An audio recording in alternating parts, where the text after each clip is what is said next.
Hi, Claire. Welcome. Hi, thank you very much for having me. I am honored to be here. Yeah, I'm very excited for our conversation today. Um, so we met through Instagram, and you have a really cool business. If you want to tell us a little bit what it's called, what you're doing. Yeah, so it's under my name, Claire Phillips, and I help women who are in business to incorporate and access the energetic side of life into their business. So, we are all energy. The fabric of our reality is energy, and so many people aren't using this part of life to their advantage. They're not tapping into the abundance that's behind using energy for their business. So, for example, your business is an extension of you and also has an energetic template that you can tap into, like a consciousness that you can connect to and receive downloads and information for, next move forward, or your next investment, or should you hire someone, or what's my next masterclass going to be. There's just an abundance of information up there that can help you find a quick pathway to a path of least resistance, actually, to where you need to be. That's awesome. Yeah. So we are often operating mostly from our minds, and we're kind of missing. It's funny how we kind of ignore the fact that we have a thought pop in and we just think that it manifested in our mind, and okay, now I'm going to go into Google and start searching for this information about this thing. And sometimes we don't realize that it may just be a gift from the universe that's like, hey, instead of us saying, oh, I have an overactive imagination, or we don't feel the support that we have from the universe. Very true. And I think, what is a thought anyway? Like, if you cut the brain open, thoughts don't fall out.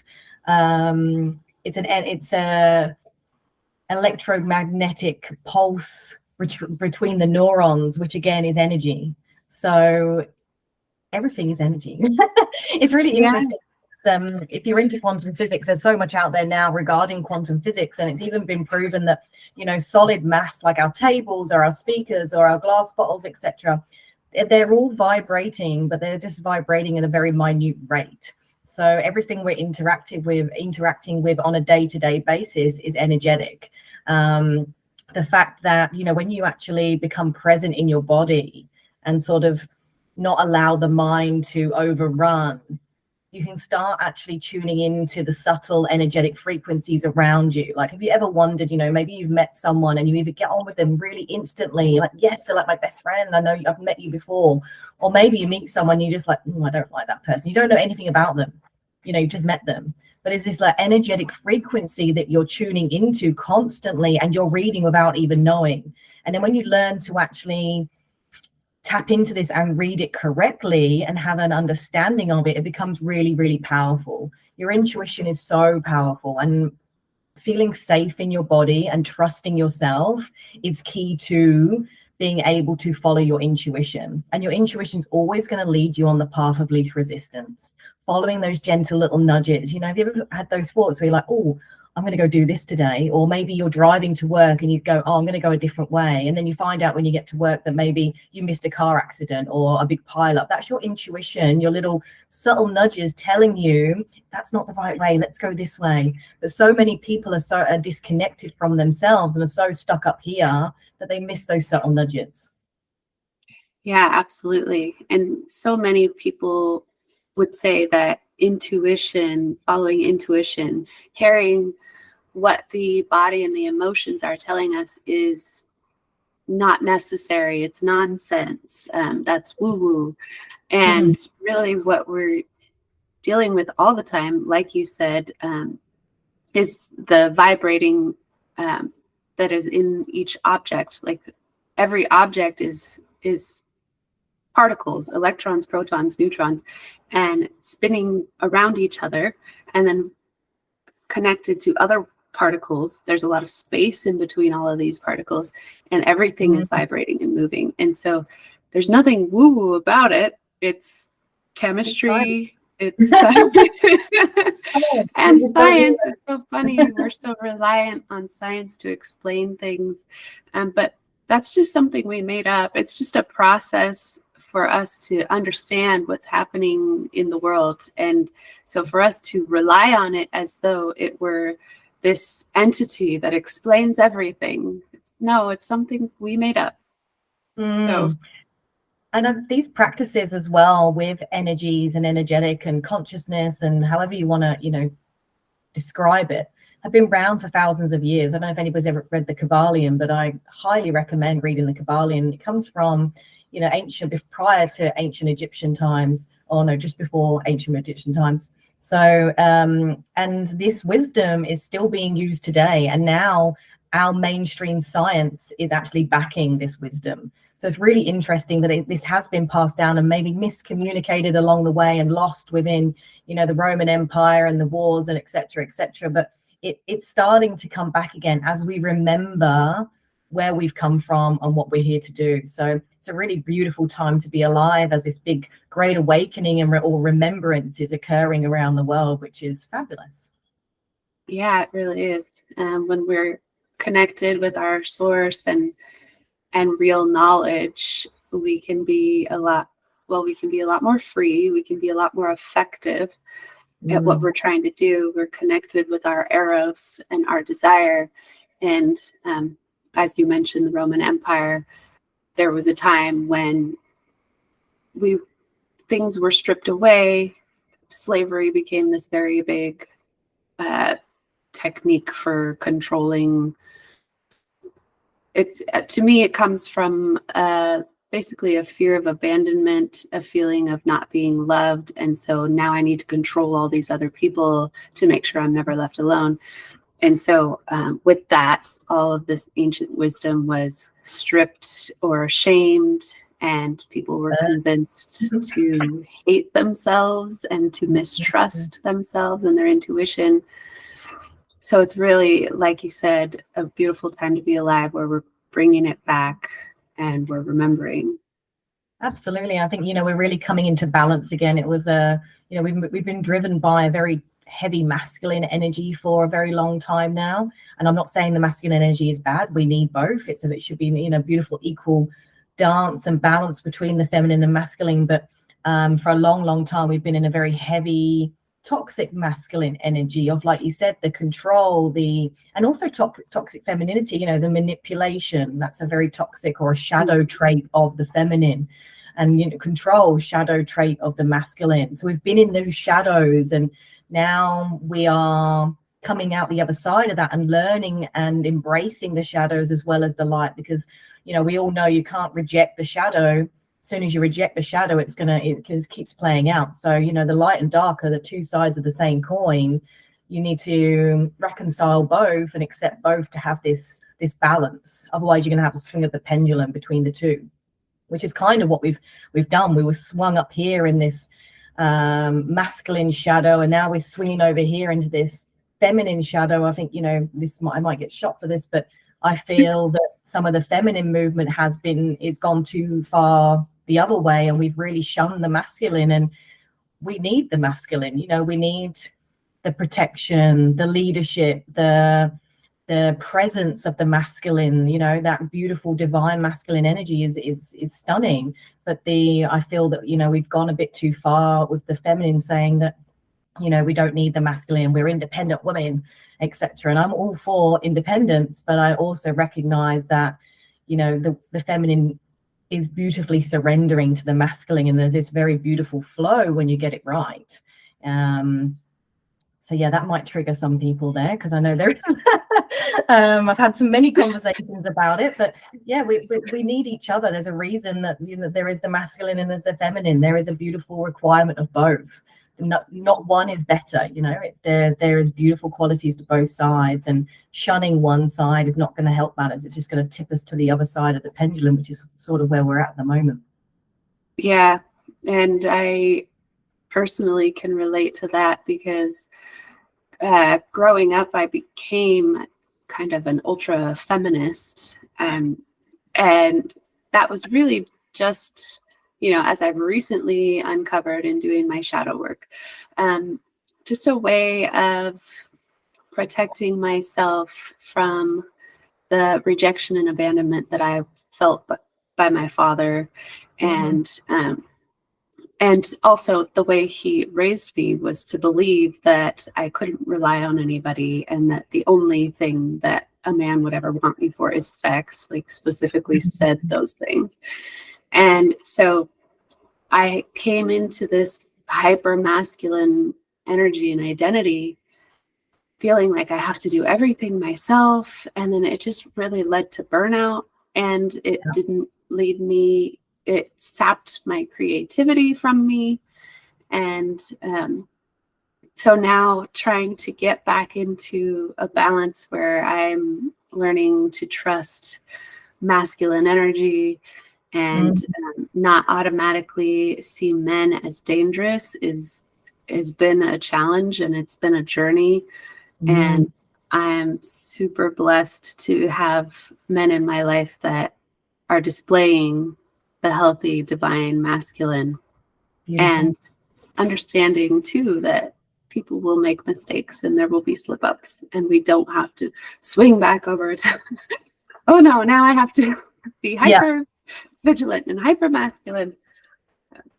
It's a journey, isn't it, at the end of the day? And I can really relate to that. I've also been hyper masculine. I was sexually assaulted, and straight into my masculine, and the need to protect, and I didn't feel safe, and the overly controlling. I didn't trust men. So I completely resonate with that. And it is a journey coming back to yourself, isn't it, to learn to feel safe in your own body, because once you start feeling safe within yourself, then that's obviously reflected out. Understanding that it's not all men are what you fear, and there are beautiful divine masculine men out there, and also men are having a tough time too. The masculine's having a tough time too. And I think there's so much wounding and pain over the years for both sides, the masculine and the feminine. It's this remembering that we've both gone through a lot of toxicity and wars and fight and everything along those lines, and we're both trying to come back into an equilibrium, and that we're not against each other. And this will take time, obviously. And also recognizing the perfection of all the beauty of your lessons within your life. Like, it took me a long time to actually be grateful and loving towards my abusers, because I wouldn't be the woman I am today without them. And I could intellectualize that for a very long time. And it wasn't until I got it in my heart that I could fully go, oh, yeah, okay, I recognize that now. I recognize the absolute divine perfection and beauty in it all. And I'm very, very grateful.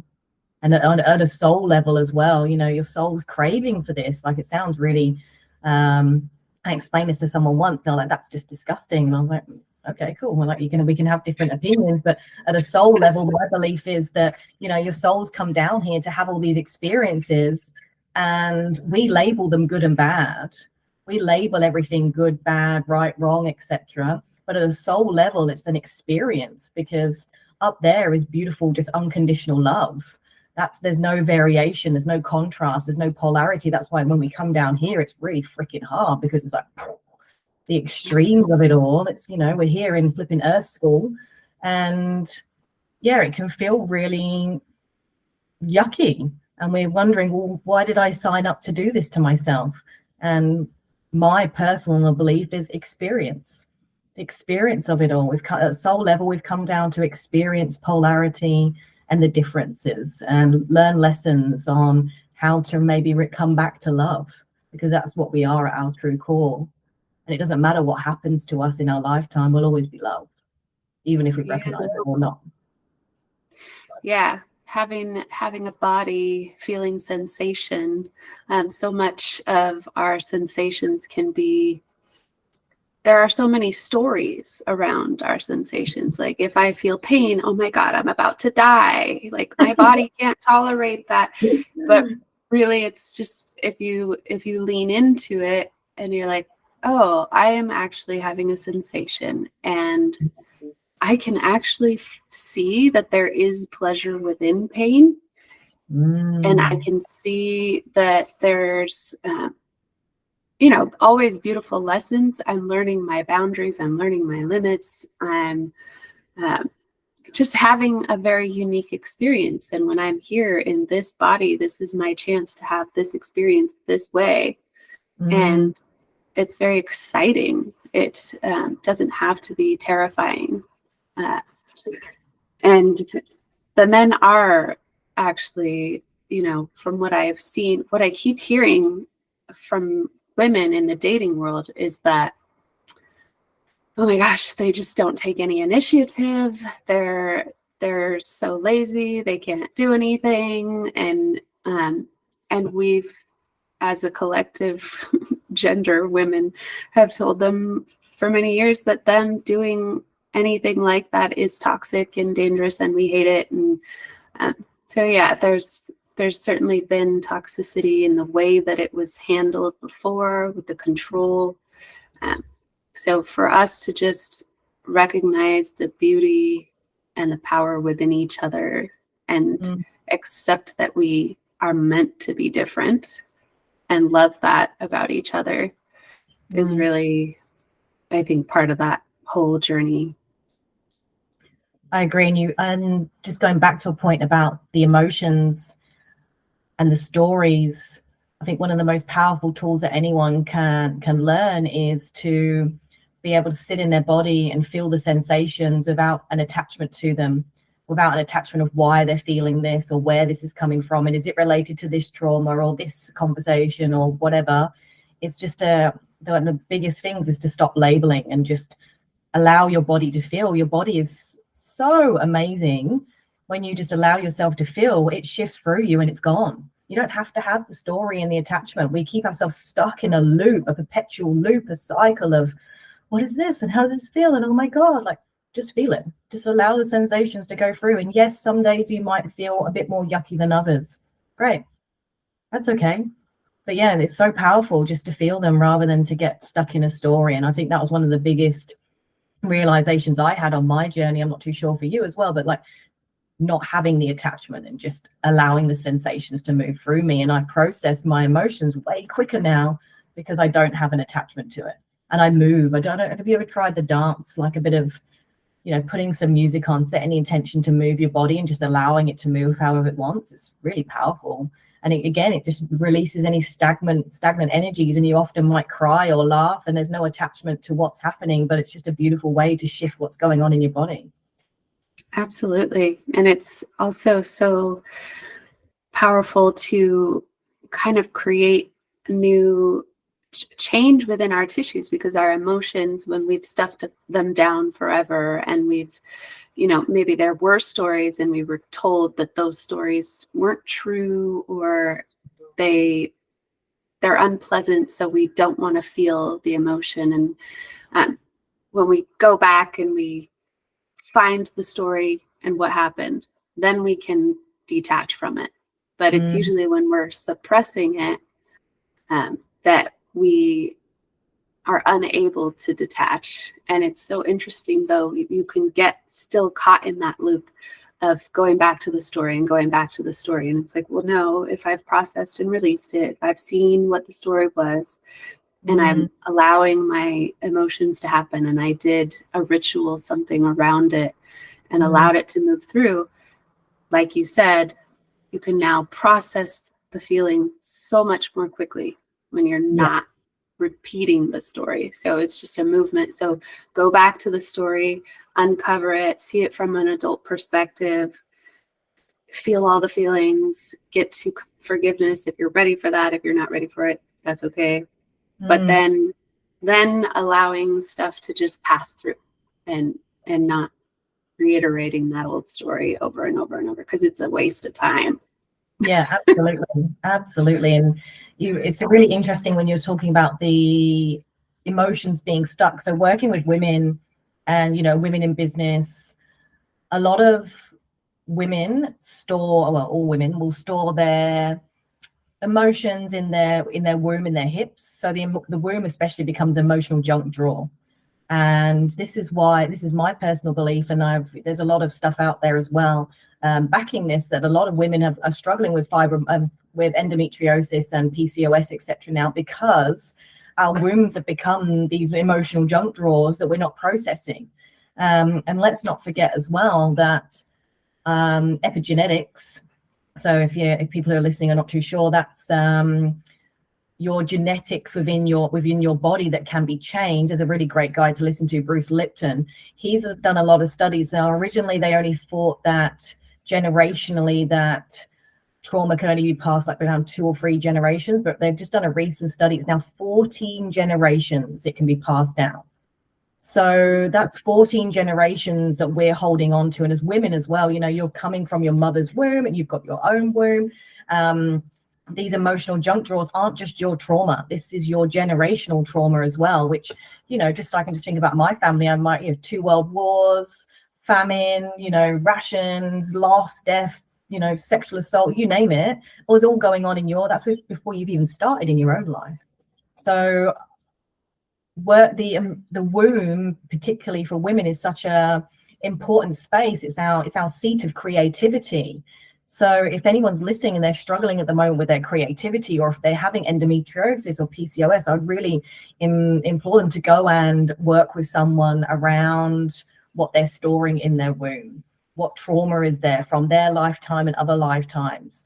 And you'll find once you start clearing and working the womb, it becomes this beautiful powerhouse where all your your creation that you manifest creates to. Because we birth not just children into this life, but we birth ideas, we birth businesses, we birth, you know, modalities, whatever it is you're creating, it comes from the womb. And men also have a womb space, not a physical, but they have an energetic womb space as well. But for women, that is really their seat of creativity. So if you're struggling at the moment with creative flow, if you're feeling stagnant and stuck in that area, if you're feeling like you do have endometriosis or PCOS, then it'd be a great time to actually go and seek professional help and look at the emotional blocks that you're holding and storing there, because there is some great relief that you can get from it. Like personally, I used to have endometriosis. I don't have it anymore. I've worked with clients who've had endometriosis and PCOS and they don't have it anymore. It's not an overnight cure, because obviously there is the body needs to heal, cells need to shed and regenerate, but it is a process that works rather than, you know, drugs, surgery, etc. So it's something that's kind of skimmed over in the medical industry, and I get it, you know, there's maybe not science backed, but I think there's so much going on out there now with good energy healers and good practitioners and good coaches, that people are starting to get the results and recognizing that they can heal themselves. It's just not instant, you know, it's not a pill, it's not surgery. It is, you know, 3-6 months, maybe a year, depending on how severe your endometriosis is or your PCOS, but it is curable. Another amazing story as well. I love this story. I share it quite a bit, but I had a client who had she had a brain tumor and cancer, and she'd had the main tumor removed because it was rather large, but they still had the nodules in, you know, like the little legs, the tumor legs. And they said to her, hey, look, you should have some chemotherapy. And she's like, absolutely not. I don't want to have chemotherapy. And they said, well, look, if you don't, tumor's going to come back and you'll die. She's like, okay, I'll take my chances.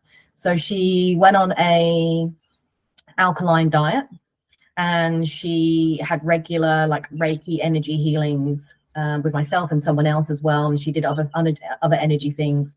And she went back to the doctor 6 months later and had another scan, and it all completely gone, and they put her into remission. Now, they said they must have misdiagnosed her. Right when she said that she went on an alkaline diet, did energy healing, they said that they must have misdiagnosed her and didn't recognize the fact that she'd gone on to alternative methods. But this, you know, I'm not saying that if anybody's listening and they've got cancer, I'm not saying please don't get chemo. This has got to be a very personal journey. But there are other options out there that, you know, can be investigated if they feel right and in alignment for you. The body's very, very, very powerful, and we just don't realize how powerful we are to heal ourselves. Yeah, and because we are so often stuck in our mental space and we're discounting the body and the emotions, we are compartmentalizing them and thinking that they're somehow separate. But if we're in an emotional state that feels unsafe all the time, that's going to manifest as inflammation in our tissues because the energy isn't moving and we're suppressing and denying. And most of our illnesses start with, I would say, unprocessed emotions. 100%. So another one with Bruce Lipton. Please watch him. He's amazing. Again, recently he's just come out and said only 2% of all diseases are genetically passed down. That means that this is scientifically backed testing evidence. This is not just mumbo jumbo I'm blurting out. Bruce Lipton, please go and have a look at him. That means 98% of the diseases that we have, we're manifesting and creating ourselves. That's insane. Yeah. That's insane. And once you start working with your own energy and your own processing your emotions, learning how to self-regulate, you start seeing the evidence of it. For example, I was like 50 pounds overweight, just in a marriage that wasn't aligned. We just weren't really compatible, and both just trying to be in denial of that for a very long time. And as soon as I filed for divorce, all of the weight came off. Wow. And yeah, it came off fast too. It was, I think I lost 40 pounds in 2 months. Wow. And then the rest kind of slowly came off as well. And yeah, I didn't change my diet or exercise habits. I simply removed a layer of stress from my life. And so the inflammation decreased, and the need to put on weight as some kind of self-protection mechanism to make myself bigger was no longer there. Amazing. And then, another example that I have is, if you've read It Didn't Start With You by Mark Woolen. Yeah, I haven't read that one. He talks about generational trauma, basically. And he's a practitioner that works with clients. I think he's a licensed therapist of some sort, but like the kind that goes to school, not an energy worker. So he's obviously incorporating energy work in his practice, as he found he needed to over time. But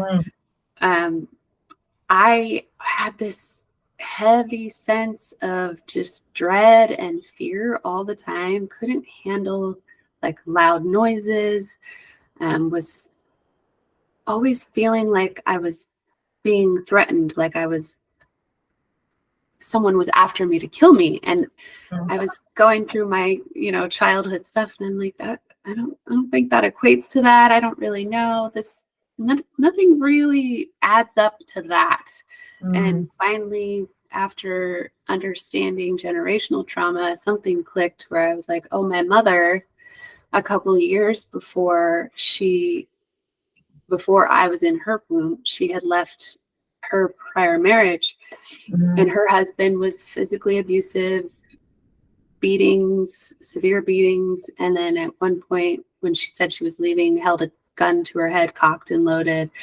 And then even when she left, this came and tried to kill her a couple times after she had left. And I always had this big fear about someone coming in, breaking in, and so it was all just passed from her womb to me because she hadn't processed those emotions, and she was living in that state of stress. She really didn't stop being afraid of him till he died just a few years ago. So it's really interesting how these things, can pass to our children. When I look at my children and see some traits that they have, I'm like, oh, I know where that came from. Yeah, it's so powerful. It's especially in the womb, how much, if you're being grown in a room where there's lots of stress and worry and, like you say, unsafety, that is being passed down. And there's another one that people there's more and more coming out about it, but if a baby's born with the umbilical cord around their neck, has a stressful birth, and then is then put into an incubator and doesn't have the time with the mother, that can actually lead to the person, one, becoming very depressed in later life, 2, not having a connection with their mum or even the feminine in general, and also having this protective barrier around themselves. They don't like touch because as they were coming into the world, they were having so much pain, also being strangled, and then obviously being put into an incubator away from the mum. They didn't have the touch and the connection to their mum. So there's a lot around that. I've done a few hypnotherapy sessions with different clients on that, and it's really interesting. The same thing that comes through with the pain, the disconnect. They associate the pain, the touch with pain, because of the first experience was so painful of coming into the world. So it's huge. And when these people didn't realize that, they didn't realize that their birth had caused them so much issues throughout their lives.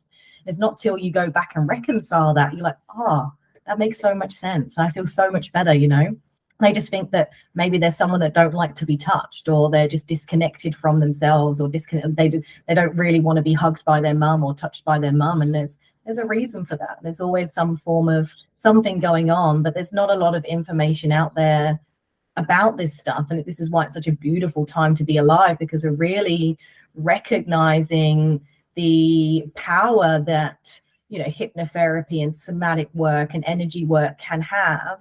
It is a great arm that can be used instead of or with medication to come off medication or something along those lines. That there are other avenues to go down. It's not just necessarily going on to antidepressants or thinking there's something wrong with you, or whatever it is, the amount of Valium that's prescribed to people with anxiety. Now, anxiety is not, so you don't come out the womb anxious. That's something that's a learned behavior for whatever reason. So, it's about creating more awareness to people to know that they have other options than just to go onto medication. Not that I'm knocking medication. I know medication has helped many, many people, but I believe that if someone's on medication for, 20, 30 years, what's that doing? That's just masking. We're not getting to the root cause. We're not understanding what the issue is. We're just taking a tablet. And at the end of the day, these big corporations that are making the pharmaceuticals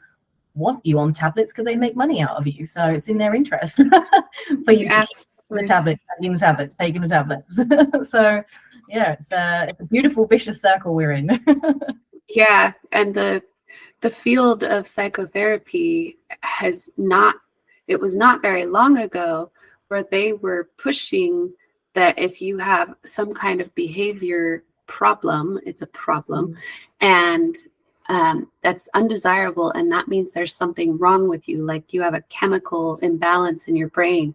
And really, most of the time, it's no, I've had some experience that I wasn't able to reconcile and move my body through, or I had a woman who's raped and held down and can't fight, might be locked up every time she has a sexual encounter, and she can't treat that with a pill. It's not something that's going to be effective. And every time you get onto a pill, you have to increase the dose over time. You have all these other extra side effects, and the problem never really resolves, like you said. Absolutely. It's just it's a band-aid, isn't it? It's a band-aid process. And the interesting thing as well, so when you actually look into trauma, it's such a fascinating subject. So animals, when they go into trauma, the animals don't really have trauma because they have a great system where, say, if the lion goes for a gazelle and the gazelle gets away, the gazelle will have an automatic shake through the nervous system that resets the nervous system, and the gazelle goes about its way, not having a trauma around the lion, right? Because you can't have traumatized animals wandering around. It just wouldn't work.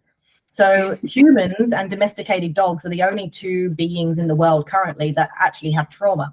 So the only reason we actually have trauma is a person disconnects from their body, doesn't feel, they disconnect, go into the head, decompartmentalize, whatever it is, and they don't feel. So that automatically, instantly causes trauma.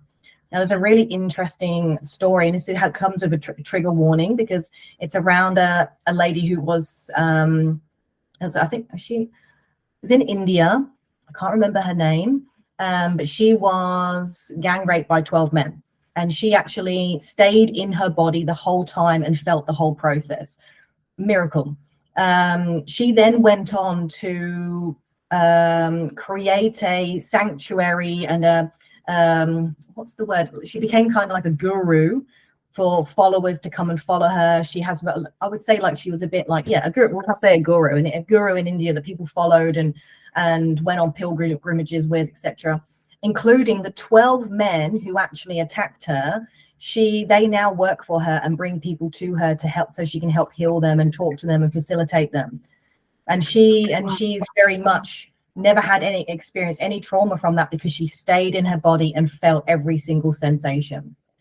And that's how we don't have trauma. And then afterwards, there's a reset of the nervous system with like a shake, so a somatic shake, and then you don't have the trauma. But the fact is, we've lost that capacity to do that. Back in the day, we probably would have shook and got away and got back to things, but we don't have that capacity these days for whatever reason. So generally when a trauma happens, we disassociate, we disconnect from our body, we do anything to not feel. But feeling is what keeps us in our body, which actually stops the trauma, which is, I find, very interesting. Super interesting. Yeah, when you think about the way we're raised, we're told this or that should not happen to you, or this should happen. And then actually in reading, I don't know what I read, but I read some of the case notes from a law enforcement officer who had interviewed many children, who had rescued many children from being sexually assaulted by caregivers or in the foster system or wherever they were. And he said the most damaging thing to the children was the adults' intense reaction to them finding out that the child had been molested, because then the child became very much ashamed of the fact that they had felt a little pleasure in their body. They may have felt pain, but they simultaneously had pleasure. And then now they don't trust their bodies. They don't trust pleasure. They're ashamed. And now when we're ashamed, we're hiding, we're keeping things inside. And that's creating all kinds of sabotaging behaviors, dishonesty, inability to be present in our bodies, inability to tolerate sensation. And it's interesting, the shame aspect as well is, the reason that when you look at it on an energetic level, obviously the polarity of light and dark, and sex has been shamed for so long now due to religion and other things, but religion was the big shamer of sex and pleasure. And now you see when something gets shamed, it plays out in the shadows. And this is why there's so much pedophilia within the churches and around now, because sex has been shamed. We've been shamed from our own bodies. We've been shamed around pleasure for many, many years. So this in the shadows, what plays out is, rape, pedophilia, molestation, all plays out in the shadows because it's not in the light, because we're not accepting it. We're not accepting pleasure and sex as part of us. So I find that really, really interesting, around how much shame that we have and how much has been instilled in us over the generations of years and years from, if you can date it back to don't mean to attack religion, because I do believe religion has had some beautiful positive impacts on the world, but we can't deny it also has had a lot of negativities and twisting and manipulation as well. So, two sides, same coin. But yeah, it's interesting how, you shame something, you shame whatever it is, you shame money, you shame sex, it plays out in the shadows. It's still going to play out. The more you can't hide from anything in the world, it's playing out somewhere. You either own it or it plays out in the shadows. It's that simple. Yeah, absolutely. And since you mentioned money, it's so interesting because religion, again, people take the scripture out of context and they just take the part that says money is the root of all evil. That's not what the scripture says, but I don't even remember what it said, but it was something more positive about money. It was just saying like an imbalance of worshiping this thing is not going to bring you happiness or whatever. So it's very interesting the way that religion has used shame as a way of controlling people, keeping them coming back to the church, keeping those donations flowing in. So often we believe that religion is a non-profit. That does not mean it doesn't profit. It just means it isn't taxed on its profits. And so religions are very much a business, and they very much have the incentive of collecting subscribers and members and their donations. And so they will shift, as we've seen with some of the more less conservative Christian churches. They're now shifting to kind of match the market and what the people want. People are getting tired of being shamed and guilted into everything. So now if I visit a less conservative Christian church, I'm hearing the sermon is much more casual. It's much more positive. It's much more finding the beauty in our spirit and our body, instead of you're a sinner that's going to burn in hell forever. So if we could all just keep in mind that money makes the world turn, it doesn't. It's simply an energetic exchange between two people. It's not in itself possible for it to be evil, because it's really just a tool that we use, and it's one that we made up. And by not having it, we are not then freeing it up to go to more people. It's not generous to not have money. It's actually, it continues the limiting that people are experiencing. Yeah, absolutely. And it's the church as a business model is absolutely genius. Absolutely genius. And that's why there's so many of them. Yeah. Exactly. For church, and also like any kind of religious. I would say, I'm not saying a church is a cult, but there are cults out there that make a hell of a lot of money through the same business model as well. So it's a genius business model. People don't realize it's a business model. And it's like, it fully is. Yeah, it is. I mean, I have an accounting business, so once I started doing taxes, I was like, oh, I see. You see this whole other side to it than just being an attendee. Like, no, this is a full-on business organization with a hierarchical structure, and they have goals. They need to meet their donation goals on a monthly basis, and all of their activities are planned around bringing in that revenue. And and as with most businesses, people believe that the mission that they're on is creating beauty and positive impact in the world. And in many cases it is. But I think in the early churches, there was a lot of confusion about what was needed to create beauty and impact in the world. There was so much fear-based, so little understanding of disease and cleanliness and all the things so they just called, oh, well, that's magic and witchcraft, and so we're going to shame that and get rid of it. And those people probably thought they were doing the right thing, but here we are.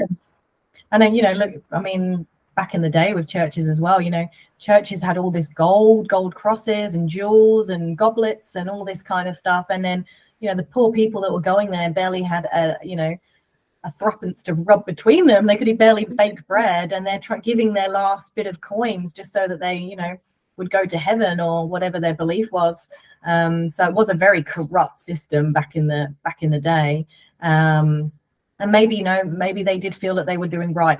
Who knows? It's like we're looking from the outside in. They might have had a vision, and like you say, they've might have read the Bible and misinterpreted it to how they created the churches. Who knows? There could be intent behind it. There may not have been. We're never going to know. We can only just presume. But it was definitely one-sided for sure. But hindsight's a wonderful thing, isn't it? But I think there's a lot of things. I mean,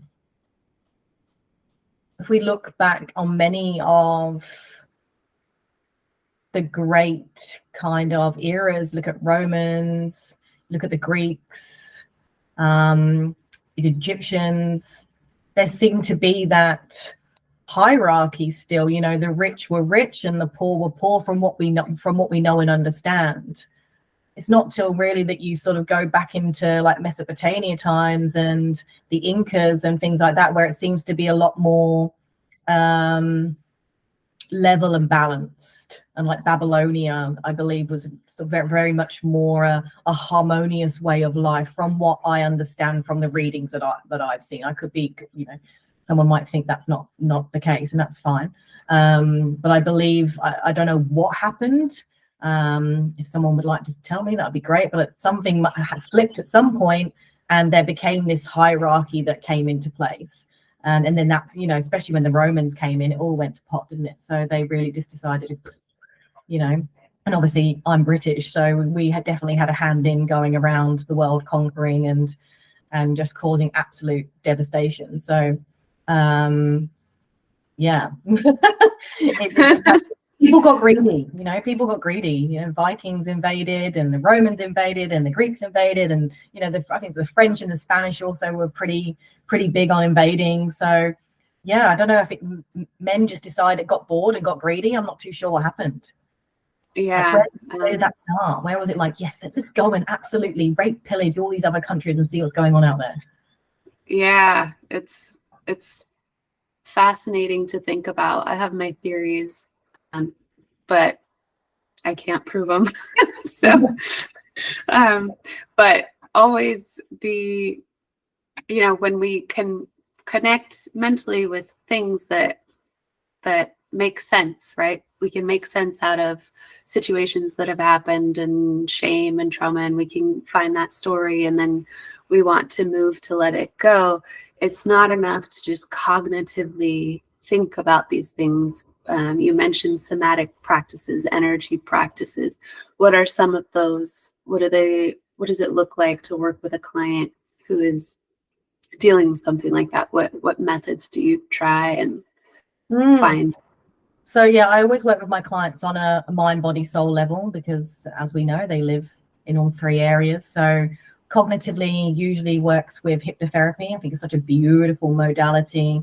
It's a very deep modality, but as you know, it's working with that subconscious mind. So, you know, something like the inner child, the wounded inner child, or even just the inner child, lives in the subconscious mind. So if you've got trauma or emotional wounds that you're holding on to from your childhood, you're operating from your subconscious mind 98% or 95% of the time, sorry. So 95% of the time you're operating from a wounded space.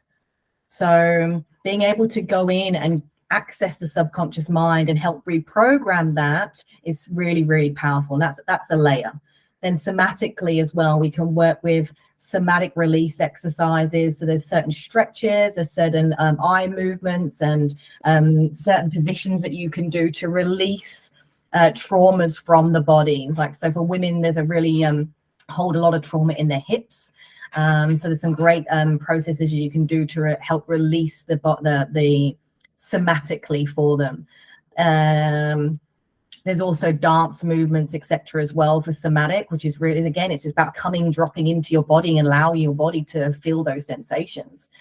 And then there's energetic work. So I work energetically, clearing blocked emotions, past lives, ancestral trauma, crossing people over. A lot of times people are stuck in the astral, and that can wreak havoc on you.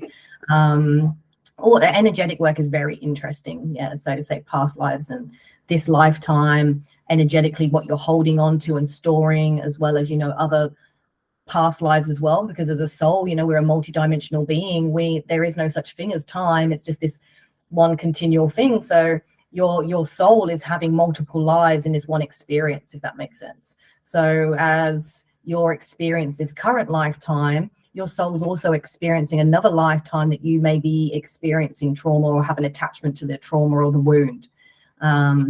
Yeah, and then there's also, as I said, like your ancestral trauma as well, which is always very interesting too.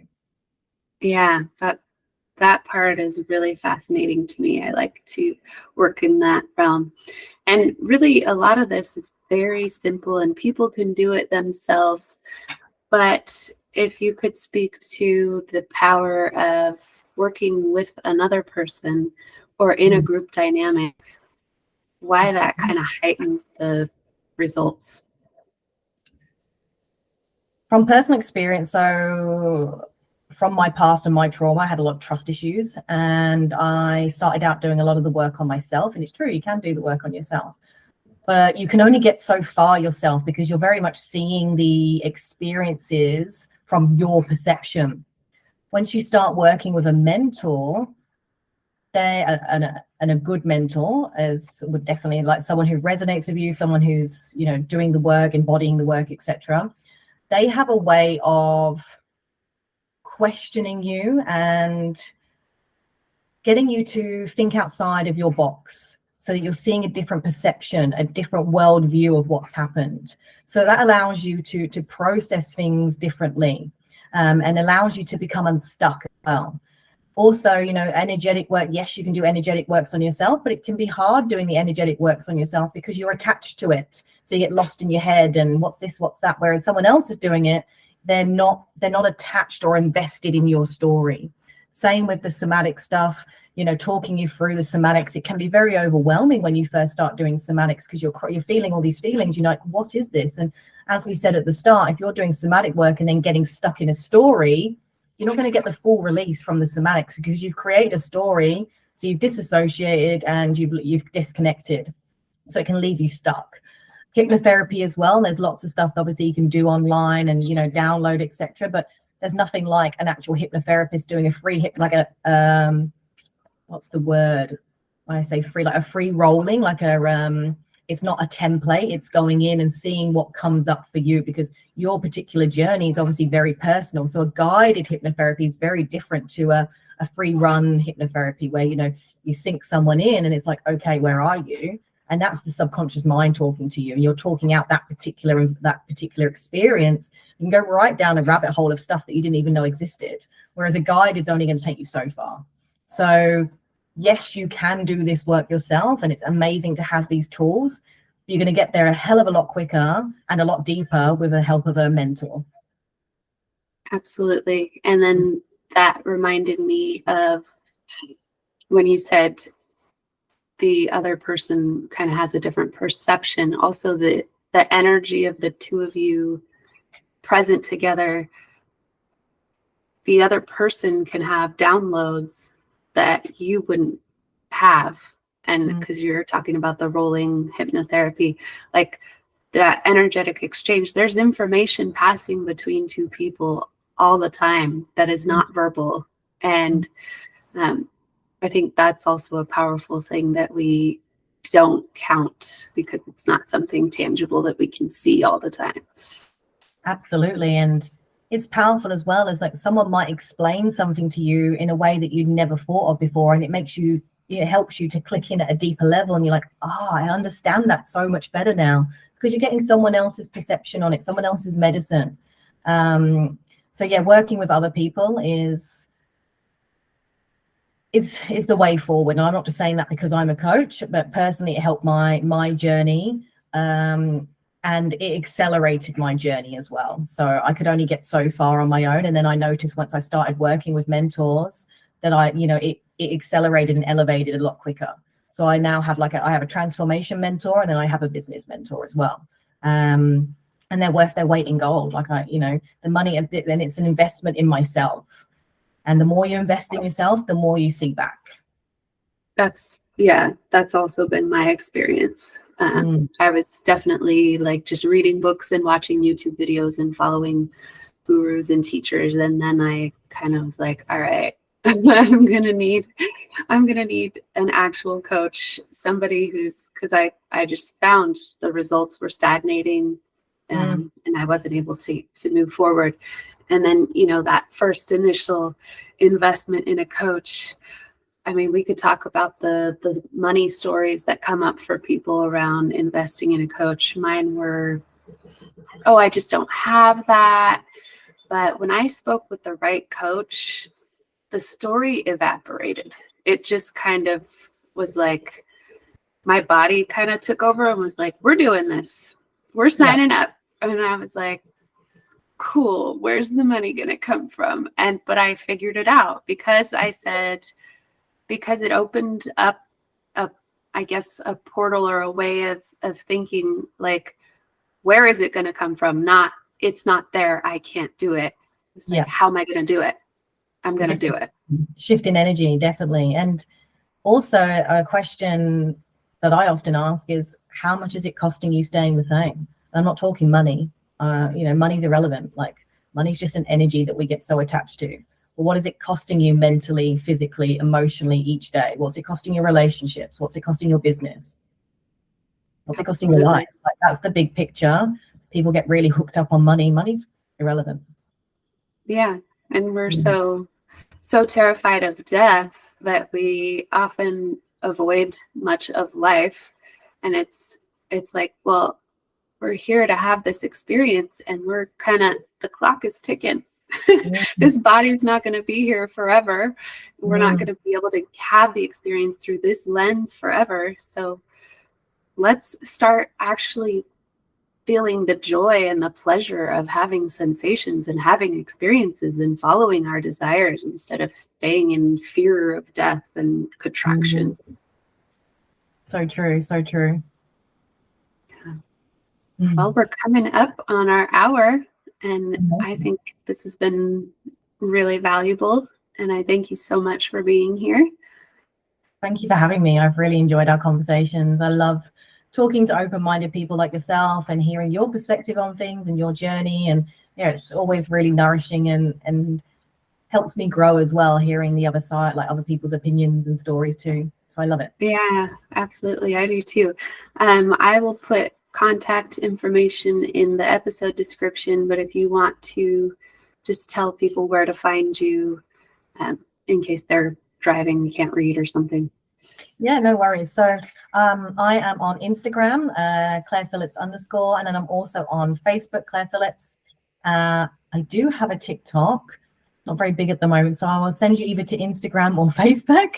I have a beautiful community group on Facebook as well, where I have lots of education content, free content, masterclasses, etc.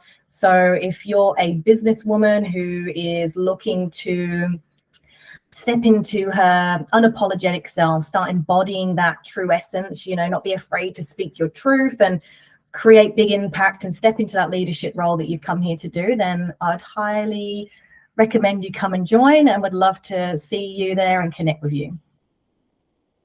Awesome. Thank you so much again, and we will talk soon. Thank you so much for having me. Have a wonderful day. You too. Bye.